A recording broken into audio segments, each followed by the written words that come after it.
spend between 10 and 15 minutes to address it. The dictionary defines genocide as, because I knew you were going to ask, so I got ready for you. The dictionary defines genocide as a deliberate and systematic killing or persecution of a large number of people from a particular national or ethnic group with the aim of destroying that nation or group of people. And with that definition, I'm going to turn my answers to a question or questions to the majority of you who are here today. Let me give my response a background. I was born in 1952 in Zaria. I was born in the military barracks. I grew up in Kaduna, Zaria, Kaduna, Kano. So my answer does not come out of just newspaper, but experience. The first riot I ever experienced, with all due respect, was against people from the East. I was there during the Zaria riots when your crime was that you were Igbo. They didn't tell me, I saw it. People were being killed right before my eyes. My dad was a soldier trying to prevent it. And I remember the man coming back with a deep dent in his military helmet as the guys were screaming and walking the roads of Zaria and screaming, Tawaye. Tawaye means our eyes have opened. Following the first coup by Kaduna and Zogu, they felt their eyes had opened. So there certainly was genocide because people were being dragged out of their house and killed. But then when it comes to the hot case on hand, is there religious genocide in Nigeria? Firstly, I'd like to say that whatever issue is in Nigeria, because it was not dealt with, it became a snake with 5 heads or more heads. And so when you are looking at each case, you need to know which head you are dealing with. Bandit is a head. Banditry is a head. Terrorism is a head. Fulani herdsmen carrying guns and invading people's farm, chasing them out, is another head. The guys who demand money, what did they call them? Kidnappers is a head, and there are many more heads. And then deliberate chasing of people away from their land and immediately putting another tribe there is a head. So, are these things happening in Nigeria or not? I'll just take you down some historical cases and I'll ask you, is it really happening in Nigeria? Maitasine, in the 70s, a man who rose and began to teach a form of Islamic cleansing that says anybody who was not of that particular belief must die. Is that not genocide? And is that fair in a secular nation? Zango Kataf. Zango Kataf, in case you don't know, what you know as Kaduna State was once including Katsina. And on grounds of religion, Katsina State was cut off because the majority of Katsina State was Islamic. And what remained as Kaduna State was majority what we call Southern Kaduna, Zango Katav, people who are, and so on and so forth. I don't want to mention all the tribes. And despite cutting and now having Kaduna State, the south of Kaduna State is 99% Christian, producing Professor Ishaya Audu, first Vice Chancellor Amadu Bello, producing General Ishaya Bameyi, producing former Deputy Governor, Central Bank, Mathew. But somebody was still not satisfied and wanted their land. And particularly under the watch of a particular governor, probably 23,000 of these people died.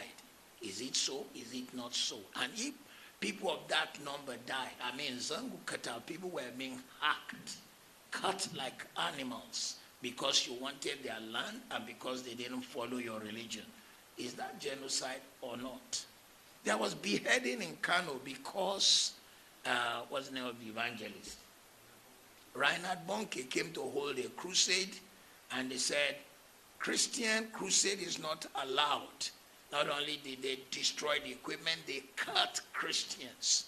Is that genocide or not? Deborah Samuel, a girl in a polytechnic in Nigeria, in the north, she saw on the platform of her class that people were posting religious things. And she said, hey, this platform is for our study, not for religion. They went, they killed her. And when it became a court case, 52 barristers who hold the religious faith different from hers showed up to defend the guys who killed her. Is that genocide or not? Evangelist Eunice in Greater Abuja went out 5 a.m. to do what we used to do down south here. And when we were kids, I was born a Muslim. My name is Ahmed. My mother is Aishat. My brother is Mudashir. My sister is Khadijat. My dad is Salau. But we knew people who would wake up and be waking people to prayer. That was what Evangelist Eunice did, and they hacked her to death. And then, if all that is not genocide, and if it is just religious intolerance, what happened when Mathew came out and said, I am from southern Kaduna, and 23,000 of our people died, and actually when we call people who should come and defend them, the military, the police, they don't show. It is after the people are gone that they show. And they say they have it on good record that some mysterious helicopters are coming to give these people equipment. Is that not a plan at genocide? If you say that is not genocide, what shall we say of what's going on in particularly states in the north that are of Christian conviction? Benue State, even today's Vanguard reports Kwande local government, where people were hacked, and the plan is to chase them out, and some people come to occupy. And when I say some people, let me be bold to say Fulani herdsmen and some of the guys carrying guns come to occupy. Because when I was a little kid, one of the songs on radio in the north would say, Babanka Sanshe would not food you. That song says that the whole of Nigeria is the land belonging to Shehu Danfodio. And until that is achieved, they've reached Kwara. It may be Lagos. So somebody somewhere does not want this kind of facing the reality. Is there a genocide? You will have to answer. I haven't answered any of your question yet. But let me just say, 270 girls were carried out of a school. They were all Christians. The people who carried them committed 5 crimes.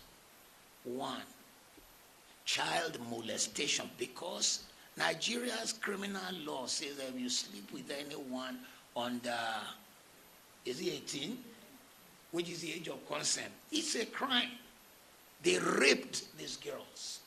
2, if you carry a person against their will across border, it's trafficking. I thought we have human trafficking laws. 3, you force these people to change religion. 4, you force them into marriage. That is the 4th criminal offense. 5, some of them were violently raped. And then 6, some of them were killed. The same people who committed this crime You said you forgave them. Who forgave them? Where were they forgiven? Which court of law? Is it the government that said, okay, we suspend the criminal laws of Nigeria in the case of Boko Haram, who carried this girl, whatever of the Hydra heads carried the girls? Who did it? So, if you now say you forgave them, where are they? It is rumored that some of them are now repented and you brought them into the army. How can a man who killed and committed all this crime now qualify to be a defender of the nation? It is rumored that some of them are in the Air Force. How can a man like that defend the Federal Republic of Nigeria? How can we entrust him in the country where I live at the moment, in England? If you touch a child, you know rape and more. You touch a child in an indecent way, you will be in the register of child molesters. And the moment you change local government from one local government to the other, you must go and report yourself as a child molester so you can be on the books of child molesters. Once the court have passed a case against you that you molested, anytime you move, you don't need the police to do it. You have to go and report yourself. There are jobs you cannot get. But in our own case, we said these guys are forgiven. One, who forgave? Two, where were they forgiven? Three, where did we see their repentance? Four, where is the fruit of their repentance? So, we cannot say that there is no genocide. But if we say there's no genocide, answer my questions. Two, we cannot say there is no religious intolerance. If you say there is no religious intolerance, explain to